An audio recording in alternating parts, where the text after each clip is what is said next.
ನಮಸ್ಕಾರ ವೀಕ್ಷಕರೇ, ನಾನು ಡಾಕ್ಟರ್ ಪತಂಜಲಿ ಶರ್ಮಾ. ನಮಸ್ತೆ, ನಾನು ಡಾಕ್ಟರ್ ಸೌಮ್ಯಶ್ರೀ ಶರ್ಮಾ, ಸಸ್ಯ ಸಂಜೀವಿನಿ ಪಂಚಕರ್ಮ ಆಸ್ಪತ್ರೆ, ಅಶೋಕವನ, ಗೋಕರ್ಣ. ಬ್ರಹ್ಮಶ್ರೀ ದೈವರಾತ ಕಥಾ ಮಾಲಿಕೆಯ 31ನೇ ಸಂಚಿಕೆಗೆ ನಿಮ್ಮೆಲ್ಲರಿಗೂ ಸ್ವಾಗತ, ಸುಸ್ವಾಗತ. ನಾವು ಕಳೆದ ಸಂಚಿಕೆಯಲ್ಲಿ ತುಂಬ ಭಾವನಾತ್ಮಕವಾದಂಥ ಒಂದು ವಿಷಯವನ್ನು ಮಾತಾಡ್ತಾ ಇದ್ವಿ. ದೈವರಾತರು ತಾಯ್ನಾಡಿಗೆ ಮರಳಬೇಕು ಅಂತ ಬಯಸ್ತಾರೆ. ಕಾವ್ಯಕಂಡ ಗಣಪತಿ ಮುನಿಗಳು ಕೂಡ ಅವರ ತಾಯ್ನಾಡಿಗೆ ಹೋಗಬೇಕು ಅಂತ ಬಯಸ್ತಾರೆ. ಇಬ್ಬರು ಕೂಡ ಅವರವರ ತಾಯ್ನಾಡಿಗೆ ಹೋಗುವಂಥ ಒಂದು ಕ್ಷಣ ಅದು.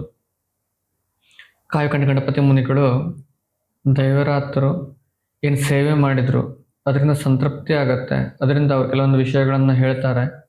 ಅದನ್ನ ನಾನು ನಿಮಗೆ ಹಿಂದಿನ ಸಂಚಿಕೆಯಲ್ಲಿ ಹೇಳಿದ್ದೆ. ದೈವರಾತರು ಹೇಳ್ತಾರೆ, ನಾನು ಈ ಒಂದು ಸೇವೆಯನ್ನು ಯಾವುದೇ ಜ್ಞಾನಾರ್ಜನೆಗಾಗಿಯೋ ಅಥವಾ ಯಾವುದೇ ದುಡ್ಡಿನ ಆಸೆಗಾಗಿಯೋ ಯಾವುದೇ ಒಂದು ಫಲಾಪೇಕ್ಷೆ ಇಲ್ಲದೆ ಇರುವಂತಹದ್ದು. ನಿಮ್ಮಂಥ ಗುರುಗಳು ಹಾಗೂ ಪರಮ ಗುರುಗಳನ್ನ ಸೇವೆ ಮಾಡಿರುವಂಥ ಭಾಗ್ಯ ನನಗೆ ಒಲ್ದು ಬಂತು. ಮುಂದೆ ಕೂಡ ಇಂಥ ಒಂದು ಭಾಗ್ಯಗಳು ನನಗೆ ಒದಗಿ ಬರಬೇಕು ಅಂತ ಪ್ರಾರ್ಥನೆ ಮಾಡ್ಕೊಳ್ತಾರೆ. ಪ್ರಾರ್ಥನೆ ಮಾಡಿಕೊಂಡು ಅವರು ಮುಂದೆ ಎಲ್ಲೋ ಹೋಗ್ತಾರೆ ಅಂತ ಇವತ್ತಿನ ಸಂಚಿಕೆಯಲ್ಲಿ ನಾವು ತಿಳ್ಕೊಳ್ಳೋದು. ಅಷ್ಟೇ ಅಲ್ಲದೆ ಹೋದ ಒಂದು ಸಂಚಿಕೆಯ ಭಾವನಾತ್ಮಕವಾದ ಮಾತಂದ್ರೆ, ಗುರುಗಳು ದೈವರಾತನಿಗೆ ಹೇಳಿರ್ತಾರೆ, ನೀನೇನಾದ್ರೂ ಮದುವೆ ಆದ್ರೆ ನಿನ್ನ ಮಗನಾಗಿ ನಾನು ಬರ್ತೇನೆ ಅಂತ.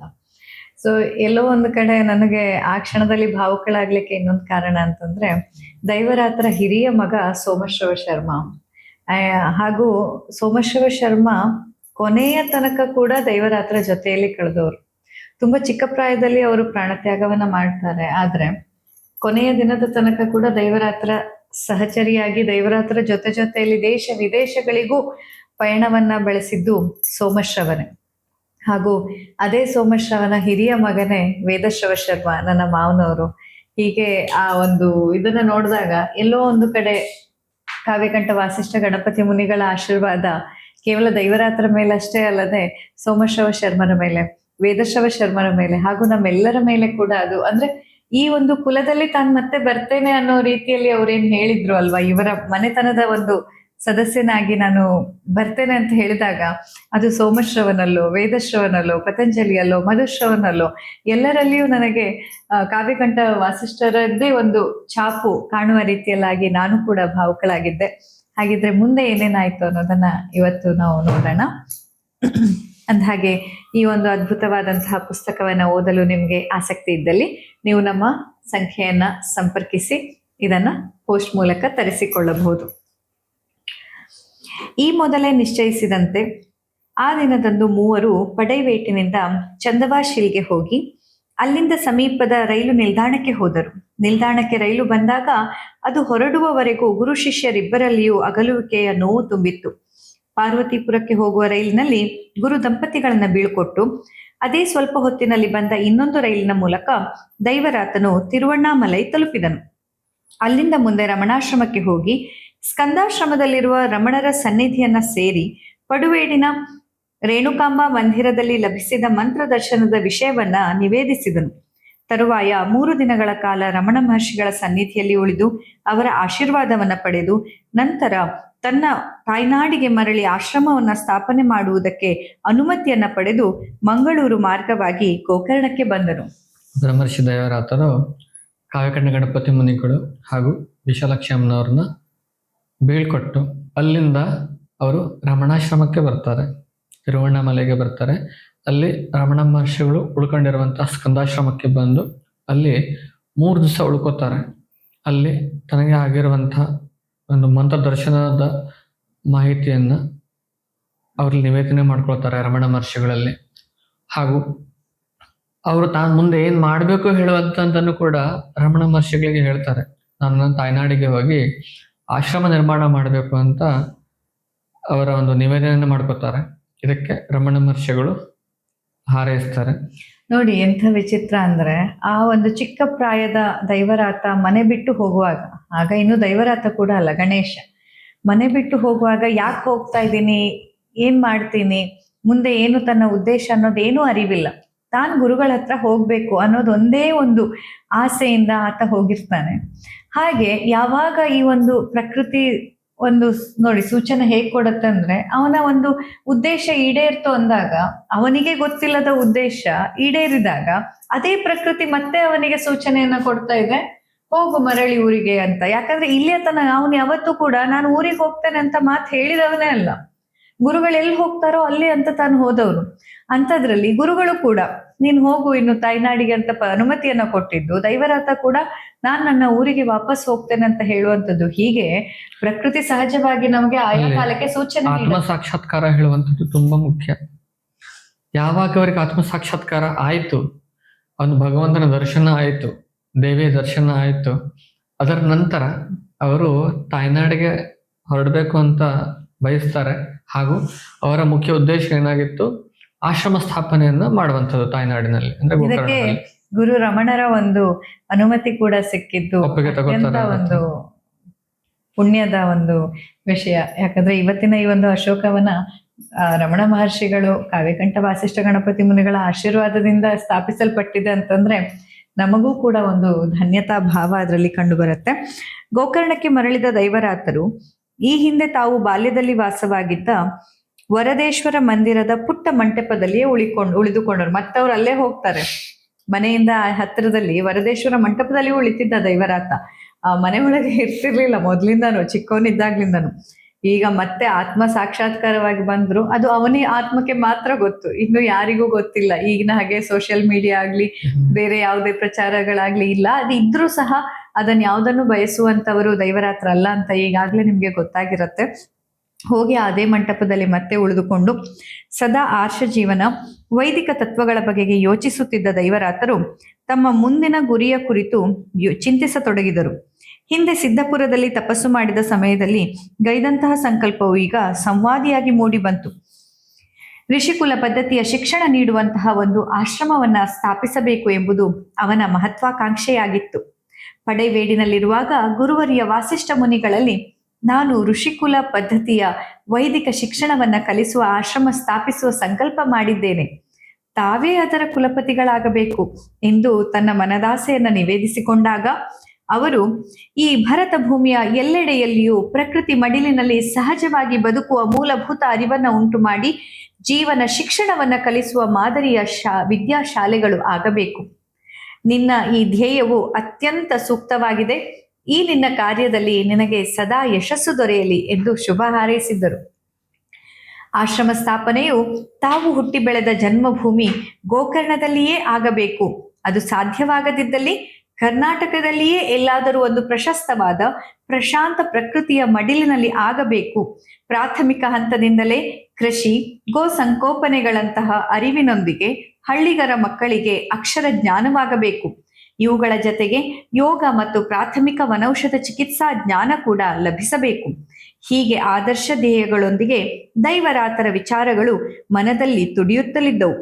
ಇವರ ವಿಚಾರಗಳನ್ನು ತಿಳಿದ ಕುಲಪುರೋಹಿತರಾದ ದೀಕ್ಷಿತ ದತ್ತಾತ್ರೇಯರ ಉಪಾಧ್ಯಾಯರು, ಶರಾವತಿ ನದಿಯ ದಂಡೆಯ ಮೇಲೆ ಒಂದು ಉತ್ತಮ ಸ್ಥಳವಿದೆ, ಅಲ್ಲಿ ನಿಮ್ಮ ಪೂರ್ವಜರು ಹಿಂದೆ ವಾಸವಾಗಿದ್ದು ಅವರು ಯಜ್ಞ ಯಾಗಾದಿಗಳನ್ನ ಮಾಡುವುದಕ್ಕಾಗಿ ಇಟ್ಟಿಗೆಯಲ್ಲಿ ನಿರ್ಮಿಸಿದ ಯಜ್ಞಶಾಲೆ ಮತ್ತು ಸಭಾವೇದಿಕೆ ಇತ್ಯಾದಿ ಕುರುಹುಗಳನ್ನ ಈಗಲೂ ಆ ಸ್ಥಳದಲ್ಲಿ ಕಾಣಬಹುದು. ಇಂದಿಗೂ ಅದನ್ನು ಯಜ್ಞಶಾಲಾ ಎಂದೇ ಕರೆಯಲಾಗುತ್ತಿದೆ.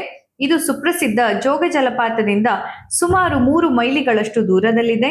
ಈ ಯಜ್ಞಶಾಲಾ ಜಾಗದಿಂದ ಮೇಲ್ಭಾಗದಲ್ಲಿ ಸುಮಾರು 200 ಎಕರೆ ನೀರಾವರಿಯ ಭತ್ತದ ಗದ್ದೆಗಳಿವೆ ಇತ್ಯಾದಿ ಆ ಪ್ರದೇಶದ ಮಾಹಿತಿಯ ವಿವರಗಳನ್ನ ನೀಡಿದರು. ಇದರಿಂದ ಉತ್ತೇಜಿತರಾದ ದೈವರಾತರು ಆ ಪ್ರದೇಶದ ಬಗ್ಗೆ ಹೆಚ್ಚಿನ ಪರಿಚಯವಿರುವ ಇಡಗುಂಜಿ ಗಜಾನನ ಸಭಾಯಿತರೆಂಬುವವರ ಸಂಗಡ ಆ ಸ್ಥಳವನ್ನ ನೋಡಲು ಹೋದರು. ನಿಸರ್ಗ ರಮಣೀಯವಾದ ಸಸ್ಯ ಸಂಪತ್ತಿನಿಂದ ಕೂಡಿದ ಆ ಪ್ರದೇಶವು ಆಶ್ರಮ ನಿರ್ಮಿಸಲು ಪ್ರಶಸ್ತ ಸ್ಥಳವೇನೋ ಆಗಿತ್ತು. ಆದರೆ ಅದು ಶರಾವತಿ ವಿದ್ಯುತ್ ಯೋಜನೆಯ ಕಾರಣ ಮುಳುಗಡೆಯಾಗಲಿರುವುದೆಂದು ಅಲ್ಲಿಯ ಜನರಿಂದ ತಿಳಿದಾಗ ಆ ವಿಚಾರವನ್ನ ಅಲ್ಲಿಗೆ ಕೈಬಿಡಬೇಕಾಯಿತು.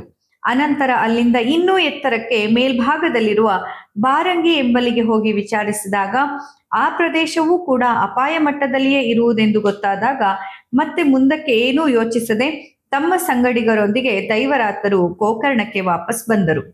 ನೋಡಿ, ದೈವರಾತರ ಜೀವನ ಸಂಕಲ್ಪ ಹೇಗಿತ್ತು ಇಲ್ಲಿ ಅಂತಂದ್ರೆ, ನಾನು ಋಷಿ ಜೀವನವನ್ನು ಸಾಗಿಸ್ಬೇಕು, ಋಷಿ ಕುಲದ ಪದ್ಧತಿಯಲ್ಲಿ ವಿದ್ಯಾಭ್ಯಾಸನ ಕಲಿಸ್ಬೇಕು, ಪಶುಸಂಗೋಪನೆಯನ್ನು ಮಾಡಬೇಕು, ಕೃಷಿಯನ್ನ ಮಾಡಬೇಕು, ವಿದ್ಯಾರ್ಥಿಗಳಿಗೆ ಬದುಕುವುದು ಹೇಗೆ ಅಂತ ಕಲಿಸ್ಬೇಕು, ಈ ಮೂಲಿಕಾ ಜ್ಞಾನವನ್ನ, ಗಿಡಗಳ ಜ್ಞಾನವನ್ನ ಪ್ರತಿಯೊಬ್ಬರಿಗೂ ಕೊಡಬೇಕು. ಅಂದ್ರೆ ಈ ರೀತಿ ಶಿಕ್ಷಣ ನಮ್ದಿರ್ಬೇಕು ಹೇಳುವಂತ ಸಂಕಲ್ಪವನ್ನ ಮಾಡಿಕೊಂಡು ಕಾವ್ಯಕಂಡ ಗಣಪತಿ ಮುನಿಗಳ ಆಶೀರ್ವಾದವನ್ನ ಪಡ್ಕೋತಾರೆ. ಅವರಲ್ಲಿ ಪ್ರಥಮವಾಗಿ ನಿವೇದನೆಯನ್ನ ಮಾಡ್ಕೋತಾರೆ. ಹಾಗೂ ನಾನಿಂತ ಒಂದು ಗುರುಕುಲವನ್ನ ಪ್ರಾರಂಭ ಮಾಡಬೇಕು, ನೀವೇ ಕುಲಪತಿ ಆಗ್ಬೇಕು, ಇವುಗಳ ಬಗ್ಗೆ ಎಲ್ಲ ನಿವೇದನೆ ಮಾಡ್ಕೊಳ್ತಾರೆ. ಅದರ ನಂತರ ರಮಣ ಮಹರ್ಷಿಗಳಲ್ಲಿ ಕೂಡ ಮಾಡ್ಕೊಳ್ತಾರೆ. ಅವ್ರನ್ನ ಆಶೀರ್ವಾದನ ಪಡ್ಕೊಂಡು ಗೋಕರ್ಣಕ್ಕೆ ಬರ್ತಾರೆ. ಗೋಕರ್ಣದಲ್ಲಿ ಅವರಿಗೆ ಉಪಾಧ್ಯಾಯರು ಜೋಗ ಜಲಪಾತ ಶರಾವತಿ ಹತ್ರ ಇದೆ, ಅಲ್ಲಿ ತುಂಬಾ ಚೆನ್ನಾಗಿದೆ ಅಂತ ಹೇಳ್ತಾರೆ. ಅಲ್ಲಿ ಹೋಗ್ತಾರೆ. ಆದ್ರೆ ಅಲ್ಲಿ ಒಂದು ವಿದ್ಯುತ್ ಯೋಜನೆ ಆಗೋದಿರೋದ್ರಿಂದ ಅಲ್ಲಿ ಆ ಒಂದು ಅವರ ಬಯಕೆ ಕೈಗೂಡದೆ ತಿರ್ಗಾ ಅವರು ಗೋಕರ್ಣಕ್ಕೆ ವಾಪಸ್ ಬರ್ತಾರೆ. ಇನ್ನು ಮುಂದೆ ಬರೋದೇ ಅತ್ಯಂತ ರೋಚಕವಾದ ನಮ್ಮ ಅಶೋಕವನದ ವಿಷಯ. ನಾವಂತೂ ತುಂಬಾ ಉತ್ಸಾಹದಿಂದ ಈ ವಿಷಯವನ್ನ ಕಾದು ನೋಡ್ತಾ ಇದ್ವಿ. ಅದೊಂದು ದಿನ ದೈವರಾತರು ಆಶ್ರಮ ನಿರ್ಮಾಣಕ್ಕಾಗಿ ಸೂಕ್ತ ಸ್ಥಳವನ್ನ ಅರಸುತ್ತಾ ಭೀಮಕುಂಡದ ಮಾರ್ಗವಾಗಿ ಅಶೋಕವನ ತಲುಪಿದರು. ಎಲ್ಲೆಲ್ಲೂ ತುಂಬಿರುವ ಹಸಿರು ವನಸಿರಿಯ ಸಸ್ಯ ಸಂಪತ್ತು, ಸಮೃದ್ಧವಾದ ನೀರಿನ ಕೆರೆ ತೊರೆಗಳಿಂದ ಕೂಡಿದ ಪ್ರಶಾಂತವಾದ ದಿವ್ಯ ಪರಿಸರ, ಹಕ್ಕಿ ಪಿಕ್ಕಿಗಳ ಮಧುರ ಇಂಚರ, ಇವು ದೈವರಾತರ ಮನಸೆಳೆದವು. ಹಿಂದೆ ಇಲ್ಲಿ ಸ್ವರ್ಗೀಯ ನೀರವ ವಾತಾವರಣಕ್ಕೆ ಮನಸೋತ ಮಧ್ಯಪ್ರದೇಶದ ರಾಜಪುರೋಹಿತ ಜಯರಾಮ ಭಟ್ಟ ಸಪ್ರೆಯವರು ತಮ್ಮ ವಿದ್ಯಾರ್ಥಿಗಳೊಂದಿಗೆ ಹಾಗೂ ಊರ ಜನರ ಸಹಕಾರದೊಂದಿಗೆ ಇಲ್ಲಿಯ ಮಲ್ಲಿಕಾರ್ಜುನ ದೇವರಿಗೆ ಒಂದು ಗುಡಿಯನ್ನು ನಿರ್ಮಿಸಿದ್ದರು. ಈ ಸ್ಥಳವು ಎಲ್ಲ ರೀತಿಯಿಂದಲೂ ಆಶ್ರಮ ನಿರ್ಮಾಣಕ್ಕೆ ಅನುರೂಪವಾಗಿರುವಂತೆ ತೋರಿತು. ಅಂತೆಯೇ ಇಲ್ಲಿ 1 ತಿಂಗಳುಗಳ ಕಾಲ ತಪಸ್ಸನ್ನು ಆಚರಿಸಿ ಶಾಲಿವಾಹನ ಶಕ 1841 ಅಂದರೆ ಕ್ರಿಸ್ತ ಶಕ 1919 ಸಿದ್ಧಾರ್ಥಿ ಸಂವತ್ಸರ ಅಕ್ಷಯ ತೃತೀಯ ಶುಕ್ರವಾರ ದಿನದಂದು ಔಪಚಾರಿಕವಾಗಿ ದೈವರಾತರು ಆಶ್ರಮ ಸ್ಥಾಪನೆಯ ಸಂಕಲ್ಪ ಮಾಡಿದರು. ಆಶ್ರಮದ ನಿರ್ಮಾಣಕ್ಕೆ ಅಶೋಕವನವನ್ನೇನೋ ಆಯ್ಕೆ ಮಾಡಿಕೊಂಡಾಯಿತು. ಆ ಸ್ಥಳವು ತಪಸ್ಸನ್ನ ಆಚರಿಸುವುದಕ್ಕೆ ಯೋಗ್ಯವೂ ಆಗಿತ್ತು. ಆದರೆ ವಿದ್ಯಾರ್ಥಿಗಳು ದಿನಾಲೂ ಮನೆಯಿಂದ ಬಂದು ಹೋಗುವುದಕ್ಕೆ ಅದು ಅನುಕೂಲಕರವಾಗಿರಲಿಲ್ಲ. ಕಲ್ಲು ಮುಳ್ಳು ಹಳ್ಳ ದಿಣ್ಣೆಗಳಿಂದ ಕೂಡಿದ ಅಂಕು ಡೊಂಕಾದ ಕಾಲು ದಾರಿಯಲ್ಲಿ ಏರಿಳಿಯುತ್ತಾ ಸುಮಾರು 2.5 ಮೈಲಿ ದೂರ ನಡೆದು ಗುಡ್ಡ ಬೆಟ್ಟಗಳ ದಾಟಿ ಅಶೋಕವನ ತಲುಪುವುದು ದುಸ್ತರವಾಗಿತ್ತು. ಅಂತೆಯೇ ಗೋಕರ್ಣಕ್ಕೆ ಸಮೀಪವಾಗಿ ಎಲ್ಲಿಯಾದರೂ ಒಂದು ಸೂಕ್ತ ಸ್ಥಳವನ್ನು ಆಯ್ಕೆ ಮಾಡುವುದು ಉಚಿತವೆನಿಸಿತು. ಆದ್ದರಿಂದ ದೈವರಾತರು ತಾತ್ಕಾಲಿಕವಾಗಿ ಅಶೋಕವನದಲ್ಲಿಯ ಆಶ್ರಮ ನಿರ್ಮಾಣದ ವಿಚಾರವನ್ನು ಅದುಮಿಟ್ಟು ಗೋಕರ್ಣಕ್ಕೆ ಸಮೀಪದ ಭೀಮಕುಂಡ ಉಪವನಕ್ಕೆ ಬಂದು ಅಲ್ಲಿ ತಪಸ್ಸನ್ನ ಆಚರಿಸತೊಡಗಿದರು. ಇದನ್ನು ಕಂಡು ಈ ವಲಯದಲ್ಲಿ ವಾಸಿಸುತ್ತಿದ್ದ ಹಾಲಕ್ಕಿ ಜನಾಂಗದ ರೈತರು ಭೀಮಕುಂಡ ತೀರ್ಥದಿಂದ ಸ್ವಲ್ಪ ದೂರದಲ್ಲಿ ದೈವರಾತರಿಗಾಗಿ ಒಂದು ಕುಟೀರವನ್ನ ನಿರ್ಮಿಸಿಕೊಟ್ಟರು. ಭೀಮಕುಂಡ ಉಪವನವು ಗುಡ್ಡಗಳ ನಡುವೆ ತಗ್ಗಿನಲ್ಲಿ ಮೈದಳೆದು ನಿಂತಿರುವ ಒಂದು ಸುಂದರ ತಪ್ಪಲು ಪ್ರದೇಶ. ಇಲ್ಲಿ ಭೀಮಕುಂಡ ತೀರ್ಥವೆಂಬ ಒಂದು ಪುಟ್ಟ ಕೆರೆ ಇದೆ. ಇದು ಇಲ್ಲಿಯ ತೋಟಗಳಿಗೆ ನೀರುಣಿಸುವ ಆಕರ. ಈ ಭೀಮಕುಂಡ ತೀರ್ಥದ ಮೇಲ್ಭಾಗದಲ್ಲಿ ಪ್ರಾಚೀನವಾದ ಜನಾರ್ದನ ದೇವರ ಮೂರ್ತಿ ಇದೆ. ಈ ಮೂರ್ತಿಯ ದಕ್ಷಿಣದಲ್ಲಿ ಸಣ್ಣ ಅಂಗಳವಿದ್ದು ಅದಕ್ಕೆ ಮುರಾಕಲ್ಲಿನಿಂದ ನಿರ್ಮಿತವಾದ ಕಟ್ಟೆ ಇದ್ದು ಅಂಚಿನಲ್ಲಿ ನಾಗಸಂಪಿಗೆ, ಸುರಹೊನ್ನೆ ಮುಂತಾದ ಮರಗಳಿದ್ದವು. ಕೆಳಭಾಗದ ಪಶ್ಚಿಮ ದಿಸೆಯಲ್ಲಿ ತೆಂಗು, ಅಡಿಕೆ, ಬಾಳೆಗಳಿಂದ ಕೂಡಿದ ತೋಟವಿತ್ತು. ದೇವರಾತರು ಆಶ್ರಮವನ್ನ ಮಾಡಬೇಕು ಅಂತ ಗೋಕರ್ಣದಲ್ಲಿ ಜಾಗನ ಹುಡುಕ್ತಾ ಹೋಗ್ತಾರೆ. ಜಾಗ ಹುಡುಕ್ತಾ ಹೋಗಬೇಕಿದ್ರೆ ಭೀಮಕುಂಡದ ಮಾರ್ಗವಾಗಿ ಅಶೋಕವನಕ್ಕೆ ಬರ್ತಾರೆ.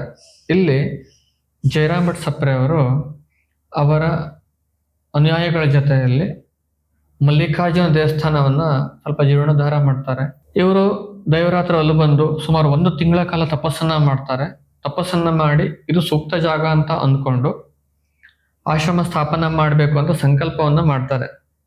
ಆವಾಗ 1919ನೇ ಇಸ್ವಿ, ದೈವರಾತ್ರಿಗಿನ್ನುವ 28ನೇ ವಯಸ್ಸು ಅಷ್ಟೇ.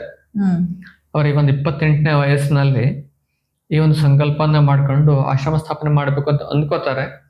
ಆದ್ರೆ ಗೋಕರ್ಣದಿಂದ ನಡ್ಕೊಂಡು ಬರ್ಬೇಕಿತ್ತಲ್ಲ, ಯಾವುದೇ ಒಂದು ವಾಹನ ವ್ಯವಸ್ಥೆ ಇಲ್ಲಾಗಿತ್ತು ಆಗಿನ ಕಾಲದಲ್ಲಿ. ನಡ್ಕೊಂಡು ಬರ್ಬೇಕಿತ್ತು, ರಸ್ತೆಯೂ ಇರ್ಲಿಲ್ಲ, ನಡ್ಕೊಂಡು ಬರುವಂತ ಹಾದಿಯೂ ಸರಿಯಾಗಿರ್ಲಿಲ್ಲ. ಅಂದ್ರೆ ಚಿಕ್ಕ ಚಿಕ್ಕ ನಾವು ಚಿಕ್ಕದಿರ್ಬೇಕು ನೋಡಿದ್ವಿ. ನಾವು ಇಲ್ಲಿಂದ ಶಾಲೆಗೆ ಹೋಗ್ತಿದ್ವಿ. ಯಾವುದೇ ಇಂಥ ಒಂದು ವಾಹನ ಓಡಾಡೋ ರಸ್ತೆ ಇಲ್ಲಾಗಿತ್ತು. ಕಾಲ್ ಹಾದಿ, ಆ ಕಾಲ್ ಹಾದಿನೇ ಸರಿ ಇರೋದಿಲ್ಲಾಗಿತ್ತು. ಆ ರೀತಿಯ ಹಾದಿಗಳಿತ್ತು. ಅದೇ ಅನ್ಕೋತಾರೆ, ಇಲ್ಲಿ ನಾನು ಒಂದು ಶಾಲೆಯನ್ನ ಮಾಡಿದ್ರೆ, ಪಾಠಶಾಲೆಯನ್ನ ಮಾಡಿದ್ರೆ ಮಕ್ಕಳಿಗೆ ಬಂದು ಹೋಗೋದು ಕಷ್ಟ ಆಗತ್ತೆ. ಆದ್ರಿಂದ ನಾನು ಊರ ಹತ್ರನೇ ಎಲ್ಲಾದ್ರೂ ಮಾಡಬೇಕು ಅಂತ ಯೋಚನೆಯನ್ನ ಮಾಡ್ತಾರೆ. ಹಾಗೂ ಆ ಒಂದು ಸಮಯದಲ್ಲಿ ಅವರು ಭೀಮಕೊಂಡದಲ್ಲಿ, ಸುಮಾರು ಗೋಕರ್ಣದಿಂದ ಒಂದು ಅರ್ಧ ಕಿಲೋಮೀಟರ್ ದೂರ ಆಗತ್ತೆ, ಭೀಮಕೊಂಡ ಅಂತ ಇದೆ, ಅಲ್ಲಿ ತಪಸ್ಸನ್ನ ಆಚರಿಸ್ತಾರೆ. ಆ ಒಂದು ಭೀಮಕೊಂಡ ದೇವಸ್ಥಾನದ ಸುತ್ತಲೂ ಹಾಲಕ್ಕಿ ಸಮುದಾಯಗಳಿದೆ. ಅವರ ಸುಮಾರು ಒಂದು 20-30 ಮನೆಗಳಿದೆ ಅಲ್ಲಿ. ಅವರು ದೈವರಾತ್ರಿಗೆ ಅಂತ ತಪಸ್ಸನ್ನ ಮಾಡಲಿಕ್ಕೆ ಸಣ್ಣ ಕುಟೀರವನ್ನ ಮಾಡ್ಕೊಡ್ತಾರೆ. ಆಗಿನ ಕಾಲದಲ್ಲಿ ಮಣ್ಣು, ಚಿಕ್ಕ ಚಿಕ್ಕ ಕಲ್ಲುಗಳನ್ನು ಹಾಕಿ ಅದರಿಂದ ಕುಟೀರವನ್ನ ಮಾಡ್ತಿದ್ರು. ಹುಲ್ಲು, ಗರಿಕೆ ಹುಲ್ಲು ಹಾಗೂ ತೆಂಗಿನ ಗರಿ ಇವುಗಳಿಂದೆಲ್ಲ ಹಾಕಿ ಚಿಕ್ಕ ಮನೆಯನ್ನ ಮಾಡ್ತಿದ್ರು. ಅದೇ ರೀತಿಯಾಗಿ ದೈವರಾತ್ರಿಗೆ ತಪಸ್ಸನ್ನ ಮಾಡಲಿಕ್ಕೆ ಅಂತ ಅತ್ಯಂತ ಪ್ರೀತಿಯಿಂದ ಅಲ್ಲಿರುವಂಥ ಹಾಲಕ್ಕಿ ಸಮುದಾಯದವರು ಅವರಿಗೆ ಉಳ್ಕೊಳ್ಳಿಕ್ಕೆ ಅಂತ ಚಿಕ್ಕ ಒಂದು ಕುಟೀರವನ್ನ ಸಿದ್ಧಪಡಿಸಿ ಕೊಡ್ತಾರೆ. ಹೌದು. ಇನ್ನು ಮುಂದೆ ಇರೋದು ಇನ್ನೊಂದು ರೋಚಕವಾದಂತಹ ಘಟ್ಟ, ಅದು ಗೃಹಸ್ಥಾಶ್ರಮದ ಸ್ವೀಕಾರ. ನಿಮಗೆಲ್ಲ ನೆನಪಿದ್ದಂತೆ ಹಳೆಯ ಸಂಚಿಕೆಗಳಲ್ಲಿ ನಾವು ನೋಡಿದ್ವಿ, ಗುರುಗಳು ದೈವರಾತನಿಂದ ಭಾಷೆ ತೆಗೆದುಕೊಂಡಿದ್ರು, ನೀನು ಗೃಹಸ್ಥಾಶ್ರಮವನ್ನ ಸ್ವೀಕರಿಸಲೇಬೇಕು ಅಂತ. ಅದರ ಹಿಂದೆ ಇರುವ ಉದ್ದೇಶ, ಅದರ ಹಿಂದಿರುವಂತಹ ಒಂದು ಆಶೀರ್ವಾದ ಇನ್ನೇನು ಈಡೇರುವಂತಹ ಸಮಯ. ಆ ಭಾಷೆ ತಗೊಂಡಿದ್ ಯಾರ ಹತ್ರ? ವಾಸುದೇವನ ಸರಸ್ವತಿ ಸ್ವಾಮೀಜಿಯವ್ರ ಜೊತೆಗೆ. ನೀವು ನೋಡಿರ್ಬಹುದು, ಕಳೆದ ಸಂಚಿಕೆಯಲ್ಲಿ ಕೇಳಿರ್ಬಹುದು, ಹೇಗಿತ್ತು ಅವ್ರದ್ದು ಅಂತಂದ್ರೆ, ಅವರು ಚಾತುರ್ಮಾಸವನ್ನ ಮಾಡ್ಬೇಕಿದ್ರೆ ಅವರು ಮುಂದೆ ಆಗೋದನ್ನ ಮುಂಚೆನೆ ಹೇಳ್ತಿದ್ರು. ಇಂತಿಷ್ಟು ಜನ ಬರ್ತಾರೆ ಅಂತ ಮುಂಚೆನೆ ಹೇಳ್ತಿದ್ರು. ಅಂದ್ರೆ ಅಷ್ಟು ಅವರ ಒಂದು ಶಕ್ತಿ ಇತ್ತು ಅವರಲ್ಲಿ. ತ್ರಿಕಾಲ ಜ್ಞಾನಿ ಅಂತವೇ ಹೇಳ್ಬಹುದು ನಾವು. ಅದೇ ದೈವರಾತ್ರ ಬಗ್ಗೆ ಕೂಡ ಅವರಿಗೆ ಒಂದು ಸಂದೇಹ ಇತ್ತು. ಇವನು ಮುಂದೆ ಮದುವೆ ಆಗೋದಿಲ್ಲ, ಇವನು ಸನ್ಯಾಸಿ ಜೀವನವನ್ನೇ ಮಾಡ್ತಾನೆ, ಆದ್ರೆ ಹೀಗಾಗಬಾರ್ದು, ಇವನು ಮದುವೆ ಆಗ್ಬೇಕು, ಇವನ ಪರಂಪರೆ ಮುಂದುವರಿಯಬೇಕು. ಅವ್ರಿಗೆ ಗೊತ್ತಿದೆ, ಇವನಿಗೆ ಮಂತ್ರ ದರ್ಶನ ಆಗತ್ತೆ ಅಂತ ಖಂಡಿತ ಗೊತ್ತಿದೆ. ಹೇಮೆ ಮಹಾರಾಜರಿಗೆ ಗೊತ್ತಿದೆ. ಇದು ಈ ಒಂದು ಆ ಒಂದು ಪರಂಪರೆ ಮುಂದುವರಿಬೇಕು, ದೈವರಾತ್ನಲ್ಲಿಗೆ ಅದು ಮುಗಿಬಾರದು. ಅದಕ್ಕಾಗಿ ಅವ್ರು ಏನ್ ಮಾಡ್ತಾರೆ, ದೈವರಾತ್ನಲ್ಲಿ ಭಾಷೆ ತಕೊಂಡು ಕಳಿಸ್ತಾರೆ. ಒಂದೇ ₹1 ಗುರುದಕ್ಷಿಣೆ ಕೂಡ ಅವರು ಅಪೇಕ್ಷಿಸಿದವರಲ್ಲ, ಅಥವಾ ಇವತ್ತನು ಅವರಿಂದ ಏನ್ ಕೇಳಲಿಲ್ಲ. ಮತ್ತ ಅವ್ರು ಮಾತಾಡೋರೇ ಅಲ್ಲ, ಅವರು ಕೂಡ ಎಷ್ಟಕ್ಕೆ ಬೇಕೋ ಅಷ್ಟಕ್ಕೆ ಅಂಥವ್ರು. ಅಂತ ಒಂದು, ಯಾಕೆಂದ್ರೆ ಈ ಶಿಷ್ಯ ಮದುವೆ ಆಗ್ತಾನೋ ಬಿಡ್ತಾನೋ ನನಗೇನು ಬಿಡು ಅಂತ ಬಿಡ್ಬೋದಿತ್ತು ಅವರು. ಆದ್ರೆ ಅವರು ಮಾತನ್ನ ತಗೊಂಡಿದ್ರು. ಈಗ ಅದನ್ನ ಪೂರೈಸುವಂತಹ ಒಂದು ಸಮಯ. ಈ ವೇಳೆಗಾಗಲೇ ದೈವರಾತರ ದಿವ್ಯ ವ್ಯಕ್ತಿತ್ವದ ಪ್ರತಿಭೆ ಗೋಕರ್ಣದಲ್ಲಿ ಸಾವಕಾಶವಾಗಿ ಹರಡತೊಡಗಿತ್ತು. ಅಂತೆಯೇ ಕೆಲವು ವಿದ್ಯಾರ್ಥಿಗಳು ವೇದಾಧ್ಯಯನ ಮತ್ತು ಯೋಗಾಭ್ಯಾಸಕ್ಕಾಗಿ ಬರತೊಡಗಿದರು. ಅವರಲ್ಲಿ ಬಾಲಾಜಿ ಎಂಬ ವಿದ್ಯಾರ್ಥಿಯು ದೈವರಾತರ ವಿಶೇಷ ಪ್ರೀತಿಗೆ ಪಾತ್ರನಾಗಿ ಪ್ರಧಾನ ಶಿಷ್ಯನಾದನು. ಈತನ ಹೆಸರು ಬಾಲಕೃಷ್ಣ ಎಂದು. ದೈವರಾತರು ಪ್ರೀತಿಯಿಂದ ಬಾಲಾಜಿ ಎಂದು ಕರೆಯುತ್ತಿದ್ದರು. ತಪೋಜೀವನದೊಂದಿಗೆ ಅಧ್ಯಾಪನ ವೃತ್ತಿಯನ್ನು ಆರಂಭಿಸಿದ ಈ ಸಮಯದಲ್ಲಿ ದೈವರಾತರಿಗೆ ಗೃಹಸ್ಥ ಜೀವನದ ಯೋಗ ಒದಗಿ ಬಂತು. ಹಾಗಿದ್ರೆ ಯಾರ ಜೊತೆಯಲ್ಲಿ, ಯಾವ ರೀತಿಯಲ್ಲಿ, ಯಾವಾಗ, ಹೇಗೆ ಈ ಒಂದು ವಿವಾಹ ಸಂಸ್ಕಾರ ಅನ್ನೋದು ಸಂಪನ್ನವಾಗತ್ತೆ, ದೈವರಾತರ ಕೈ ಹಿಡಿದಂತಹ ಆ ಒಂದು ಪುಣ್ಯ ಆತ್ಮ ಯಾರು, ಏನು ಅನ್ನೋದನ್ನ ಮುಂಬರುವಂತಹ ಸಂಚಿಕೆಯಲ್ಲಿ ನಾವು ತಿಳಿದುಕೊಳ್ಳೋಣ. ಇಲ್ಲಿಯ ತನಕ ತಾಳ್ಮೆಯಿಂದ ಆಲಿಸಿದಂತಹ ತಮ್ಮೆಲ್ಲರಿಗೂ ಕೂಡ ತುಂಬು ಹೃದಯದ ಧನ್ಯವಾದಗಳು. ಬ್ರಹ್ಮರ್ಷಿ ದೈವರಾತರ ಆಶೀರ್ವಾದ ಸದಾ ನಿಮ್ಮೆಲ್ಲರ ಮೇಲಿರಲಿ ಎಂದು ಪ್ರಾರ್ಥನೆಯನ್ನ ಮಾಡುತ್ತಾ ಇವತ್ತಿನ ಈ ಸಂಚಿಕೆಯನ್ನ ಸಂಪನ್ನಗೊಳಿಸ್ತಾ ಇದ್ದೇವೆ. ಧನ್ಯವಾದಗಳು. ನಮಸ್ಕಾರ. ನಮಸ್ಕಾರ.